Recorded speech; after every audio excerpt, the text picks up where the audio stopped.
Hello, everybody, and a really warm welcome to another Courageous Conversation.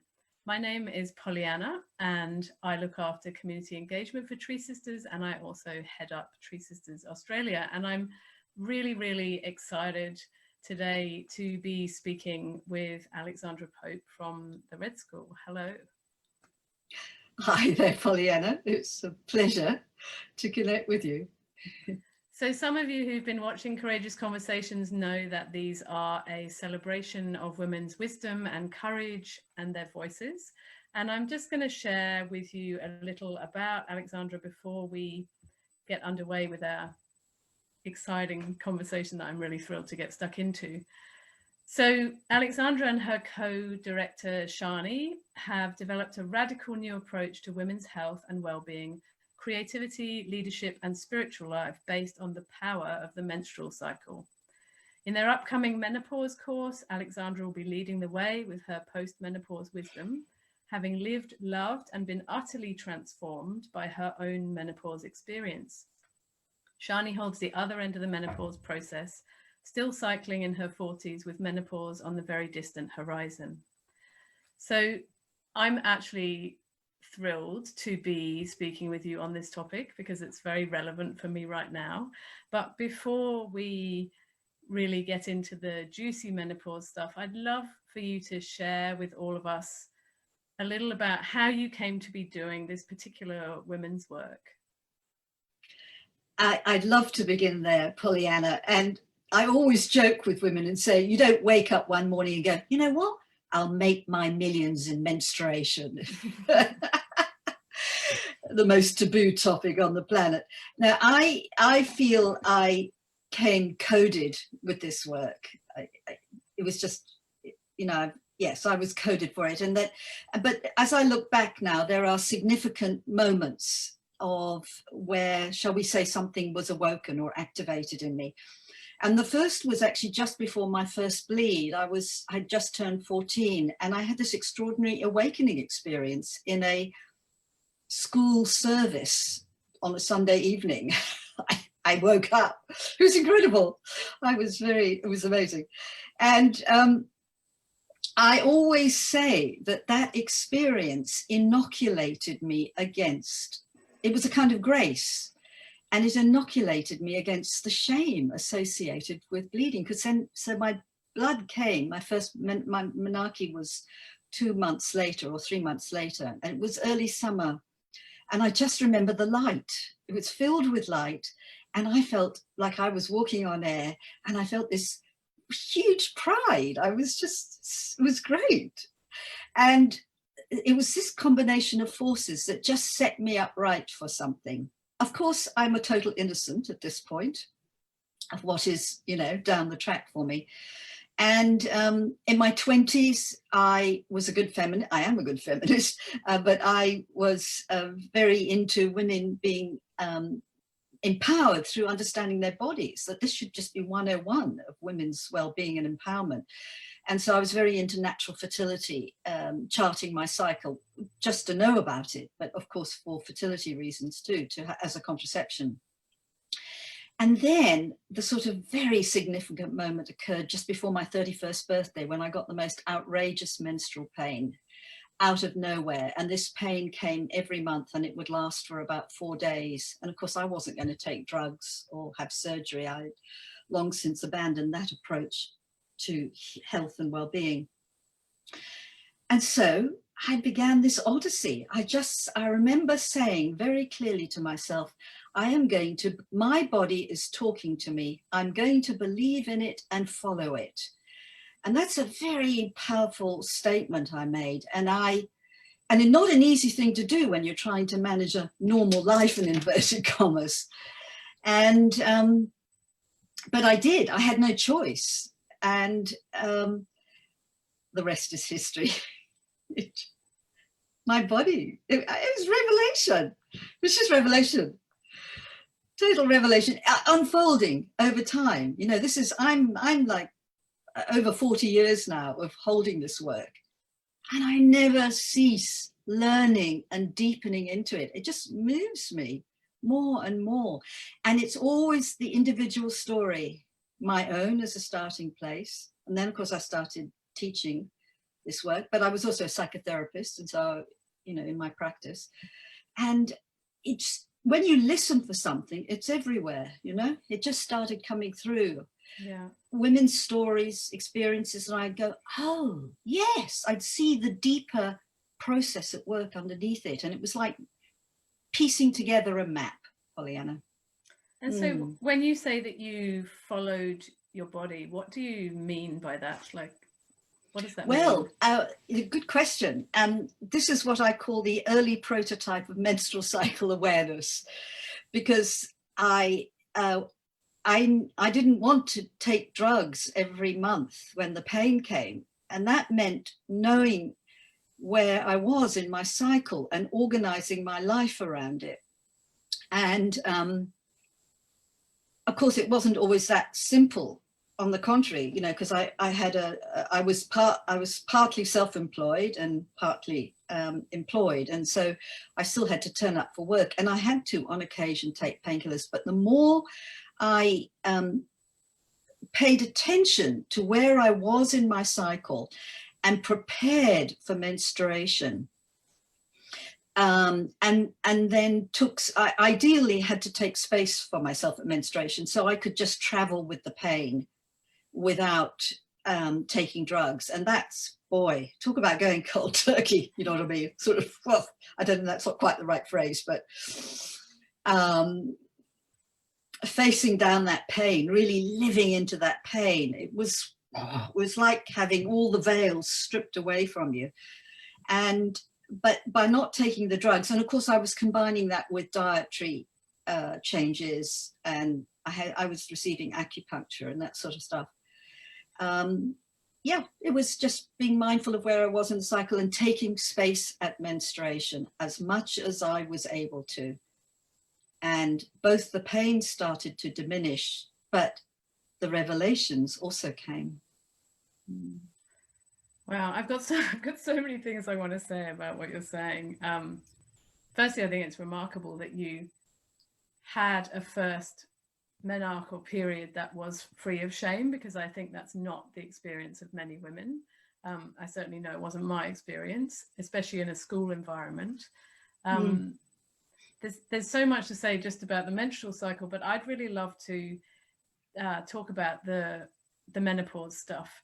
And my reason for wanting to talk about that is partly because I'm right on that threshold myself, and partly because for most of my life until I found Tree Sisters, menopause was portrayed through all the lenses that I had. So society, parents, aunts, you know, everybody that I knew, as this kind of disaster that, you know, hits a woman at a certain point, is debilitating, and is definitely not something to look forward to as a rite of passage, not a gateway to anything, just this awful thing after which you get thin hair and wear ugly dresses. So this was always my impression. That is off the agenda now.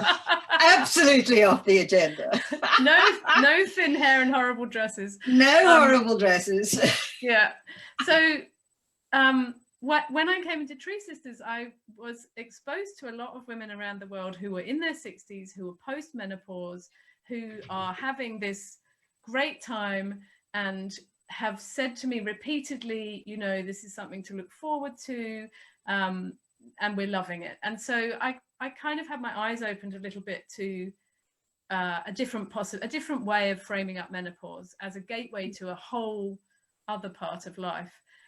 And what I'd really love to explore with you is why is it, do you think, that in many cultures across the world that are westernized anyway, menopause has been demonized and pathologized and presented as this horrible thing that's going to happen to women, and that all the rites of passage and benefits that go with it have been kind of pushed away? Just a small question, Pollyanna. Yeah, I have lots to say. When something is demonized, you know there's power there.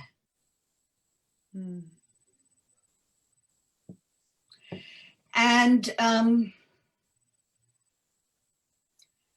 so the thing about the postmenopause woman is that she's no one's, it's like menopause frees you of shackles. It frees you of society's shackles, of I call it the sort of emperor's new clothes moment. You suddenly see through things and you see the emperor has no clothes. So a postmenopause woman is seeing through the facade of everything. That's dangerous in and of itself. The second thing is that the postmenopause woman is her own agent now. She owes nobody anything. She is no one's servant. She is her own authority. And she doesn't, this is the clincher, she doesn't care what other people think. You know, you're free of that. Well, I won't say you're complete. I do care about what people think, but ultimately, I don't freaking care, actually. You know, ultimately, I don't care. And it's that combination of suddenly feeling freed up, finding your own voice, seeing through things and not caring what others think. That is an immensely dangerous person, Pollyanna, to the status quo. To the status quo. So, to put it crudely, to patriarchy. She's a walking time bomb, you know, she could just go off anywhere. And it's what we do often post-menopause. And actually, it's a huge power we hold. And we have to learn how to use that power very judiciously, because if you do just go off, you know, and speak out and are critical just everywhere and anywhere, you lose your potency. You've got to be it's like you've got this amazing resource. It's like a very, very powerful sword, very exquisitely honed and the finest steel. And if you just swing it everywhere without thinking, you'll lob off, you know, indiscriminately lob off heads. But if you know how to hold that sword and you do develop discernment post-menopause and you hold that discernment, you can speak truth to power in a way that it's not that people in power love to hear truth being spoken to them, but you have a way of getting through something. You have a way of being taken seriously. But if we can sort of pathologize menopause and say, oh, women are sort of kind of going to pot and, you know, losing it and they're no longer sort of relevant, that's a brilliant way of silencing that truth speaker. Really, it's a brilliant way of silencing it. So that's the sort of big headline piece I want to say. The second thing I want to say within this is that menopause has lost its mooring. It's part of a continuum, Pollyanna. And you spoke about, you know, how you would love to talk about menarche. Well, I'd just like to go back to that for a moment, because the continuum begins at menarche. And you go on this journey from menarche right up to menopause. This is a whole, menarche is an initiatory, menstruation each month is an initiatory moment, and menopause itself is a high holy initiatory moment. It's the sort of peak initiatory moment for a woman. But we can think of the menstruating years from menarche to menopause as an initiatory journey into our deep calling and service to the world. It is an enormously, it's a psycho-spiritual journey you go on, in which you are coming to land in yourself. You're getting to know yourself. You're putting together the parts of your psyche. You're dealing with your wounds and vulnerabilities and learning to heal and hold and integrate that into your being. That's the work of your menstruating years. And menopause is the final chapter in that. But if you have not been connected to your menstrual cycle all those years and you rock up at menopause, you know, you've got no mooring, you've got no signposts, you've got no, because you're prepared for menopause. So it does loom out of nowhere and seem to knock us flat. And because one of the very important things the menstrual cycle is doing for us, when we're practicing menstrual cycle awareness, we're practicing radical self-care. We're pacing ourselves, we're pacing our nervous systems, we're it's a process of connection to yourself, because we're always losing connection, finding it, and so on. And the cycle's this lovely way of mooring. It's like a tether holding you to the mothership of your deep self. And you're deepening and strengthening that more and more. So when you turn up at menopause, you're rooted in something more deeply in yourself, but you're also rooted in very good self-care. And a lot of the suffering at menopause is directly is to do with stress and exhaustion. Women are tired. They're tired, physically tired, and they're tired of. And being tired of is actually kind of normal. That's it's the end of a cycle.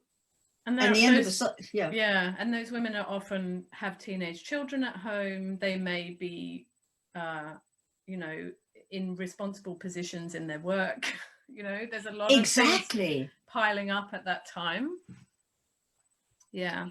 Yes, absolutely. There's a huge amount going on. I'd love to pick back up on something you said. So when you were talking about that power that comes post-menopause and having the really clear sword, it made me think about the time premenstrually or during menstruation for some women where, you know, the rose-colored glasses of sort of ovulation are off, you know, and you can see things really clearly, and some things that you perhaps didn't want to see that clearly are, you know, right up in your face. And I'm wondering, you know, because I'm thinking about what you're saying, that the cycle is a preparation towards that initiation, that it, you know, is that kind of clarity of seeing things in that stage of menstruation, is that what you're talking about post-menopause, only without the kind of, I suppose it could come with the same destructive possibility. Oh, it could. Oh, yes. No. Yeah. We can talk about that. Yeah. I mean, it's a huge power, but it's a brilliant point you've picked up on there, Pollyanna. And this is what I mean about the menstrual cycle preparing you for menopause. So yes, premenstrually, you have a truth-speaking moment every month. And you have that same, you're practicing using that sword of truth, basically. You get a practice run. And you know, some months we're better than others. Some months we leave a few dead, you know, heads are lobbed off around us, one too many, and they're flying around. And we go, oops, that wasn't so skillful. And then, but you get another round at it. Yeah. And so it's the same. And actually, as you get closer to menopause, so where you are in your life journey now, I'm imagining that you might be feeling sort of premenstrually more of the time now, that sort of critical energy that comes in premenstrually, where you start to get critical about things and you see what's not working and you see through things, that's actually getting more pronounced for you. Yeah, and it is. And I also feel like one of the things that I'm learning at this point is how to deliver that truth in ways that don't leave people bleeding. Which hasn't now been that is the question. That is the question, and that is the question you hold through your menopause and into your post-menopause life. How do I hold? I was thinking about this earlier, actually, because there are sort of skills that you're honing when you go through menopause, and one of them, the skills, is about holding the tension. And it's holding the tension on all the things you are seeing and feeling and knowing, and learning to kind of cook them. It's alchemy. And to kind of pace yourself for what is the thing that needs to be said here. And also how to deliver it. So it is, what is the thing that needs spoken here? Because as our truth speaking, especially in our menstrual years, that premenstrual time, you've got that truth voice, but you've also got a lot of woundedness that comes through. The second half of the cycle, what we call the autumn of the menstrual cycle, the premenstrual phase, is you're becoming more vulnerable. So you're more permeable to your own shadow. Yeah. So you've got your own woundings and, you know, crap, basically, for want of a better word, that is below the surface that comes through. So you're learning to manage that along with this genuine insight and authority. And it is being able to kind of manage all that and holding the tension long enough to be able to discern what is your stuff from what is something to be spoken.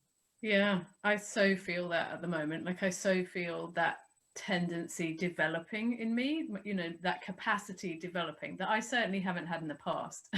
I certainly have had no capacity for discernment. And I also think it's really interesting that particular phase of the menstrual cycle is the most dismissed part, you know, because it's like, oh, well, we're not listening to her because she's premenstrual. Just in the same way that the Victorians said that emotional women were hysterical, you know, it's like now we're just going to say that they're.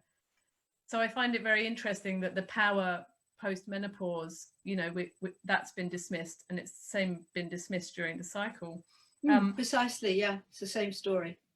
So one of the things I'd also love to pick up on with you is that on your website somewhere you talk about how menopause is a rite of passage that is significant for the whole community. And I'd really love to explore that. Why is it significant to the whole community, and in what way?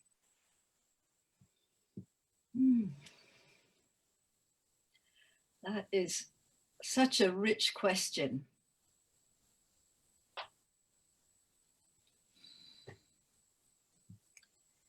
Let me feel into how I can respond to that in a way that is useful and meaningful.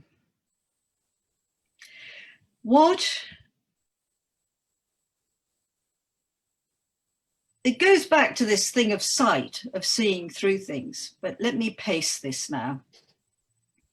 What is happening when a woman goes through menopause is she is really moving beyond her own ego encapsulated view of the world.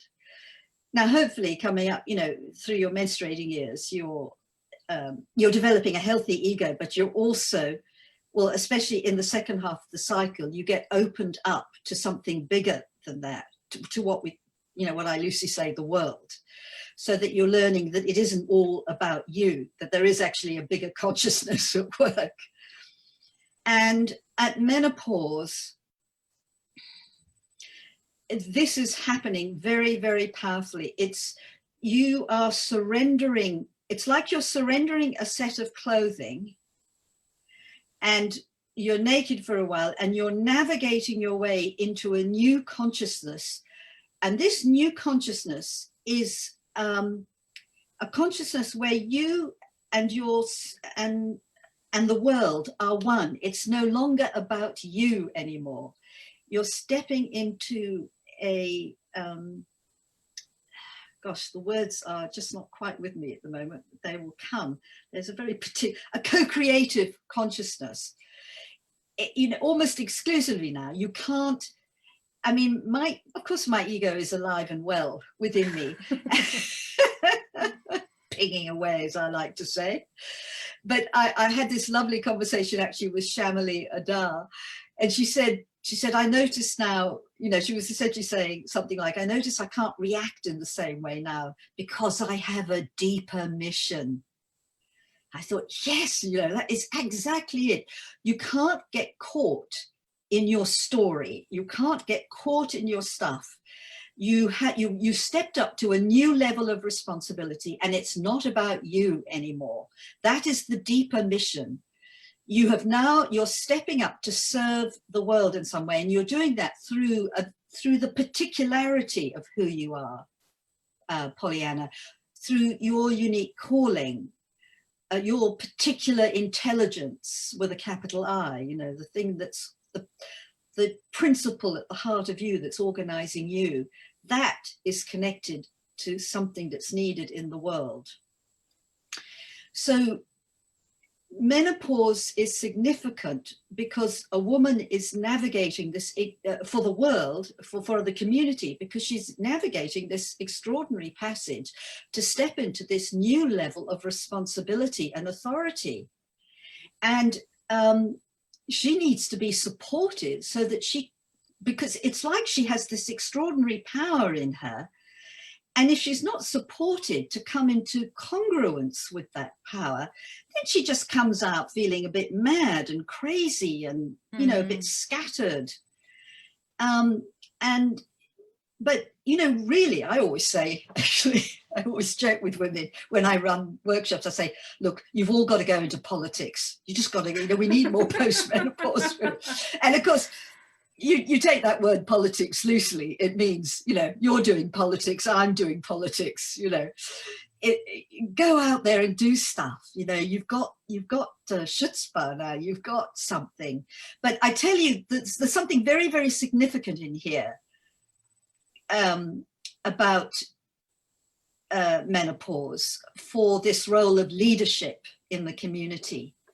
This is it's a very, very, very important thing. Menopause is very humbling, Pollyanna.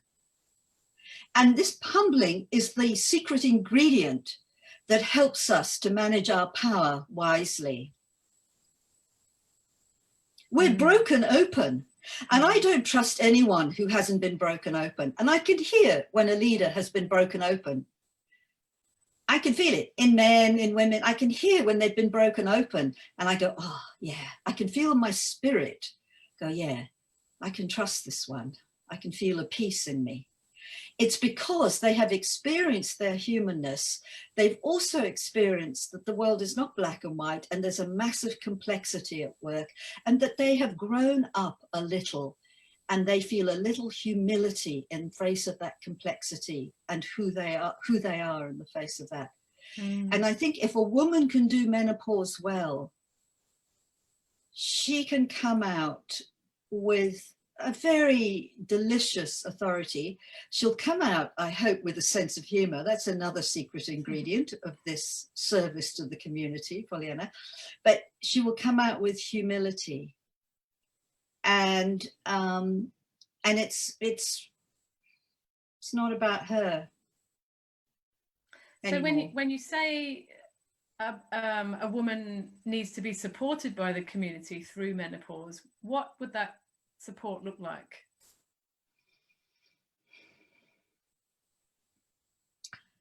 So I'm going to give you my ideal scenario in a world in which menopause is dignified. Well, the whole menstrual cycle is recognized as a woman's spiritual path and practice, as a proper initiatory way, in the way that men's practices are, in the way that other spiritual traditions are and spiritual practices are. The menstrual cycle is recognized in that way. And that when a woman reaches menopause, it's really recognized that she is going to go through a great transformation in herself, which is going to change the people around her, because she's not going to be in the same kind of role with them anymore. And it means they're going to have to shift and evolve. Oh yes, I'd forgotten that piece. There's discomfort for the others. Yeah, because she's upsetting the apple cart. She's basically saying, I'm not going to be there for you in the way I used to be. Grow up now, because I'm out of here. I've done that work. And that's discomfort for everybody. But sorry, I digress. But that when menopause arises, it's recognized that this is a normal, healthy process that a woman is going to go through, and that she's going to be withdrawing her services for a while because she needs to go on sabbatical. Because the reason the women are going nuts at menopause is because they have no time and no space for themselves, because the guidance that's required for menopause comes from within. You're actually being guided. You're actually getting instructions from your soul. There's a very particular kind of subtle infrastructure, sort of architectural infrastructure to menopause, if you like, at work. And that's what I teach on the course, Pollyanna. That's what we're focusing on in this online course that's coming up. And I want to connect women to that. And the moment that they start to recognize that there is an order at work in their being that is entirely intelligent and meaningful, all that they call going crazy and feeling mad and grief-stricken or whatever it is, sort of settles. I mean, you're still going to be mad, by the way, because there's that. You're still going to be mad. No, so you're going to be angry. You're still going to be angry. And when I meant mad, I meant rage, angry. Right. But you won't be calling yourself mad. You'll be recognizing that you are eminently sane, sane, that your reactions are telling us something about the world. And actually, even, you know, the physical symptoms that I said, you know, that women go through are connected to exhaustion and stress. Everybody is suffering that same stress and exhaustion. Yeah. It just so happens that women are getting a report card on it. So the report card that I am getting on my health is also a report card to my community, to my workplace, to the wider environment and what's going on. Gosh, there's so much in all of this. It's kind of blowing all my little fuses. And so let me finish. Let me just finish though. What a menopause woman needs, she needs respect. It's like, whoa, she's going through menopause. It's like respect. It's not, don't walk on eggshells around her. Do not walk on eggshells. This woman needs to be met. She needs to be respected. She needs time and space for herself. So do not go bothering her with irritating questions like, where are my socks? Or, you know, the equivalent in the workplace, you know, yeah. Because you have to grow up now, you see, you need to know where your socks are. Yeah. She needs time and space. So ideally, you know, I didn't coin this phrase, but I love it so much. It's a yoga teacher, an English woman called Frances Lewis, who came up with the phrase, the menopause gap year. And that's what women need. They need a gap year, like, you know, and actually, I think that, you know, banks and they should set up these accounts, you know, savings accounts, the menopause gap year savings account that women start putting money into, so that when you come to menopause, you can go, yeah, okay, I'm out of here, folks. And that year is a metaphor for something. It might be a year. I know a woman who did take a year off. Wow. It might be that you take a sabbatical from your work for 3 months or 1 month, or that you go on holiday on your own without any responsibility for anybody. Or it might be just a retreat weekend, you know. All these things sound incredibly appealing. But where I am in my life right now, it's very, very impossible. And so, you know, like, I wonder, what do you think about how these things obviously are all in an ideal world, and right now we don't live in an ideal world, and we still very much live in, you know, in the structures of patriarchy, albeit somewhat crumbling around the edges. So how do we navigate that transition, given that we're not in an ideal world, and we, you know, we may not be able to take time off, and we may not be able to do things in the way that would be the most nourishing and the most supportive? This question always comes up, and we are the pioneers now, so it's imperfect, but there is a way, Pollyanna, and we talk about this all the time at Red School. We talk about the 1%. You have to take the 1% move towards yourself, and 1% is always doable. That is, in my book, is non-negotiable. You can find 1%. And that 1% looks like half an hour where you shut the door on the world, you turn all devices off, and you check out.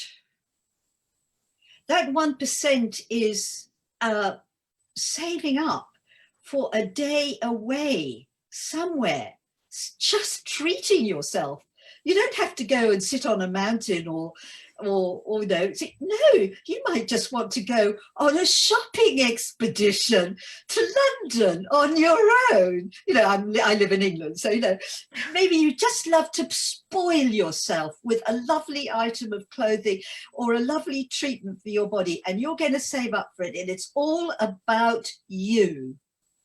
Or it might be that there's a particular retreat you want to go on to. But that's like sounding like 10% right now. But coming back to the 1%, it's holding on to, you've got to name it for yourself, that what you're needing is valid. It's not a problem. It's a problem to those around you, but it's not a problem. This is your need. And the question then is, how am I going to get it? And the moment you ask yourself, the moment you say, I have a right to this, and you say, how am I going to get it? I can tell you, you are going to be so creative. And you are going to be so smart, because we are smart. We're incredibly smart. You get calculating. You start to get really sharp about your boundaries. You do not go the extra mile for anybody anymore, ever again, at least whilst you're going through menopause. And we've discovered this lovely word that we want all women to practice now. It's called snudging, Pollyanna. And to snudge means to do only that you can get away with.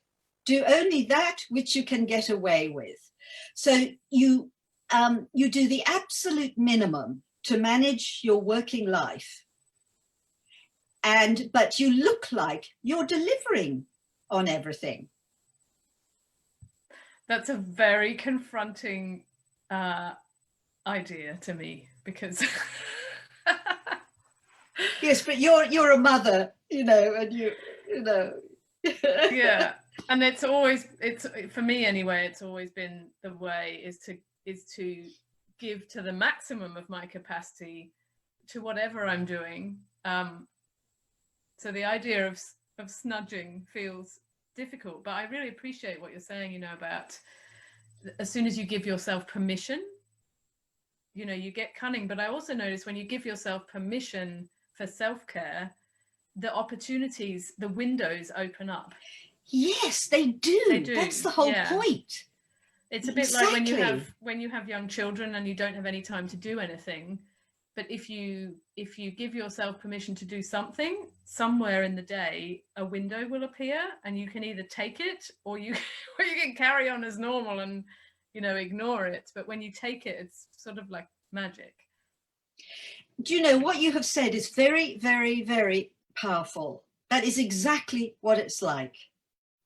And you have the choice. Do I take it or not? And this is the radical step you've got to take at menopause now, of putting yourself first. If you don't, you will go mad through menopause. You are balancing the books. But just what you've described there is it, Pollyanna. And then the bit that I always like to say to women is 1% begets 2%. 2% begets 4%. It just exponentially expands. Yeah.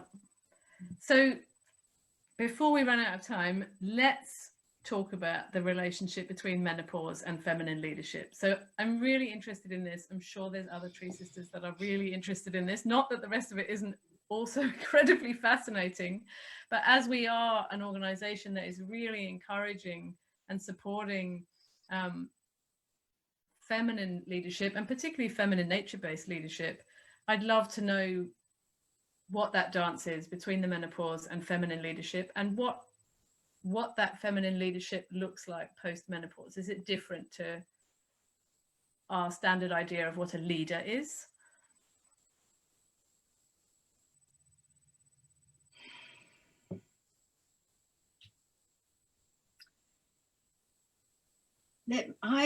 It's such a big question, and it's a subject really of a whole book for us, this.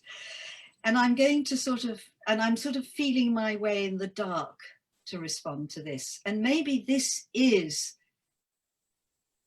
partly how to respond to your question, that it is a way of working with the emergent forces. So it is a leadership that is based on how we encounter the world and respond to it, rather than imposing an agenda on it. And it's in that relationship between the phenomena that's occurring and our presence with that, and learning to hold the tension. And remember, that's a muscle we're developing through menopause, and recognizing our humility, our vulnerability, but also our authority. Vulnerability doesn't mean weakness, it means humanness. And our vulnerability allows us to feel, you know, the phenomena of the world, of what's happening, to come into relationship with that and to hold the tension of that meeting for what wants to emerge through it. So it's about, the trouble with most leadership today is it's based on what we already know and imposing something. It's not a relational way. And what we know has limits. We actually have to find radical new ways of operating in the world today.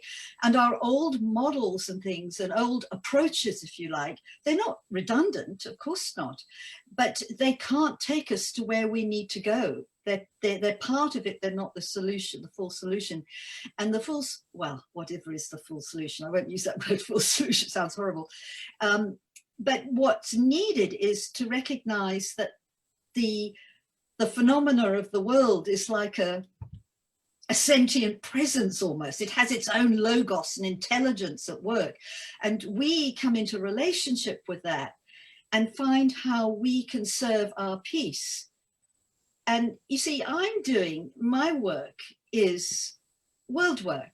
And I didn't go, oh, I'm going to bring menstruality to the world. I'm going to restore the power of the menstrual cycle. I just stayed with the phenomena of my life and let something, and trusted that it was meaningful. And yes, I had other skills I was developing. I'm a psychotherapist, I was a teacher, blah, blah, blah. You know, they're all useful skills that come into this.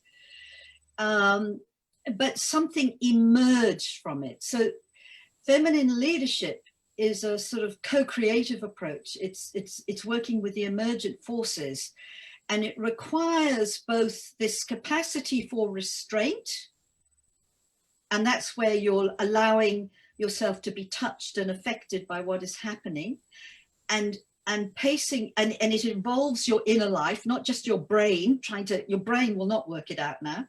It's trusting your being's response, not rushing off with it though, not rushing off, but staying with it and allowing yourself to be organized almost by a new story, a new way, and something comes through. This is the creative process, Pollyanna, and the creative process is bigger than us, and the creative process is working us. And the process of menopause itself is really tooling you up, for want of a better word. It's a bit of a crude word, but it's literally tooling you up to work in this kind of co-creative, emergent way of being. Does that sort of answer your question a bit? Yes, it does. And one of the things that's emerging for me in this moment is I feel incredibly privileged to be on the cusp of this journey, having received all this, you know, information in the last several years, and about to receive more that is really transforming my way of looking at this stage of my life, like totally transforming. It's turned it on its head, essentially. But what I'm curious about is for women who already have gone through menopause and have not been supported in that way, have not had that framework, is there something that, you know, can you retrospectively revisit the menopause that you've already had that maybe, you know, wasn't supported in the way that where you didn't have the information, and transform that? Can it be transformed afterwards? Yes, of course it can. Actually, our inner work, you know, never stops. I never stop. I can feel myself even now sort of feeling like I'm having to step up to another level of responsibility in myself. and balking at it, you know, going, oh, no, this is, I want to go there, no, it's too much. So you never stop sort of doing your inner work, not in an obsessive way, it's just implicit in being in the world. So if you're a postmenopause woman and you're feeling a little bit, you know, kind of ragged and not quite as coherent as you'd like to be, I actually would recommend you do the course, because what the course will do is actually help you to, there are 5 phases or 5 sort of countries you have to inhabit, if you like, Pollyanna, through the course of menopause. And each of those phases or inner countries has to be sort of consummated in some way. And if you haven't consummated it, it's like there's a sort of tear in the fabric of your psyche, if you like.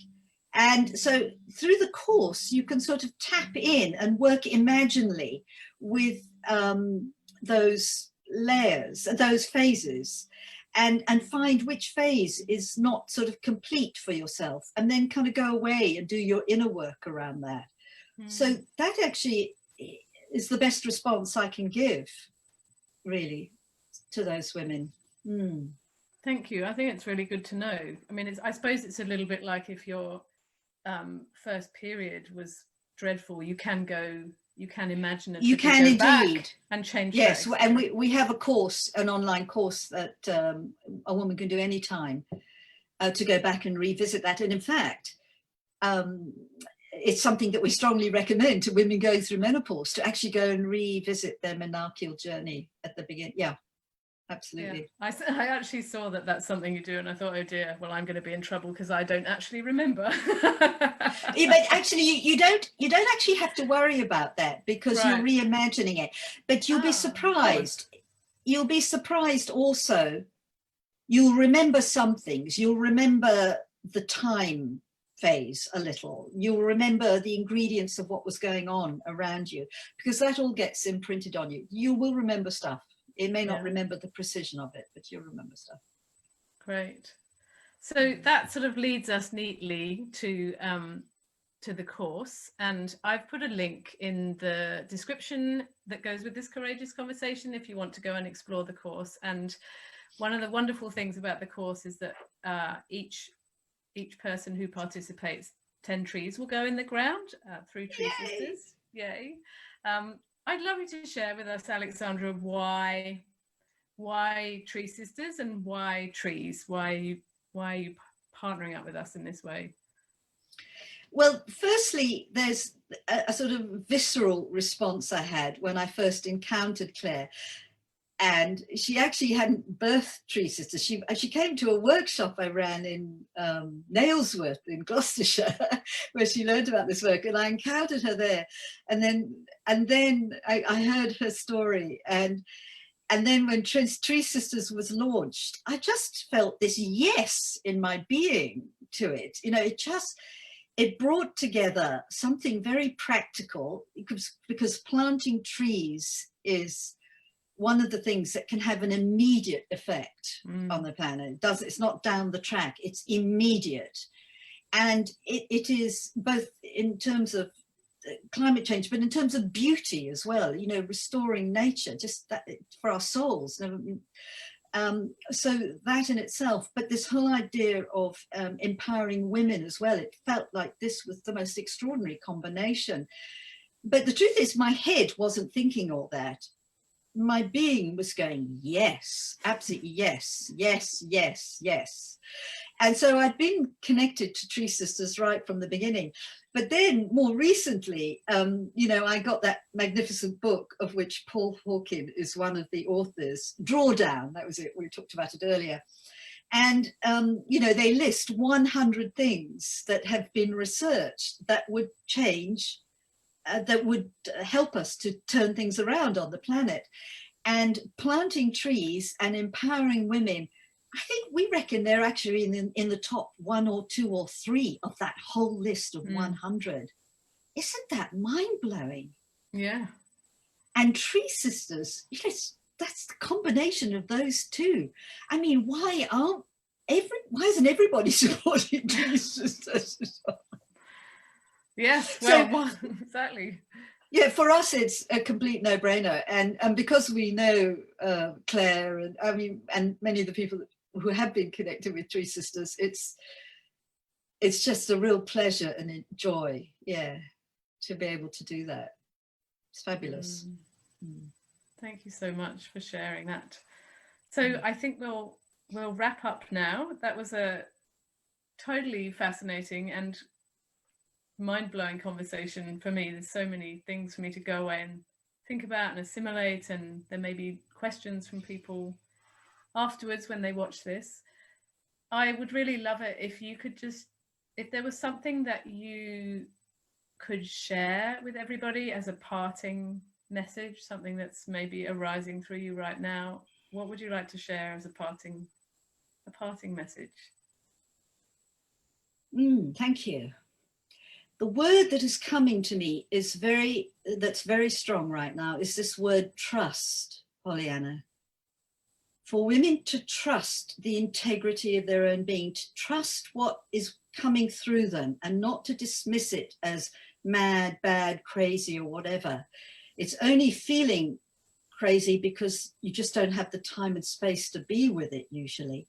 But to trust the impulses that are stirring in you, because you are guided through menopause, not by me ultimately, although I'm going to give you a nice kind of infrastructure, a kind of plan and some key things to know about.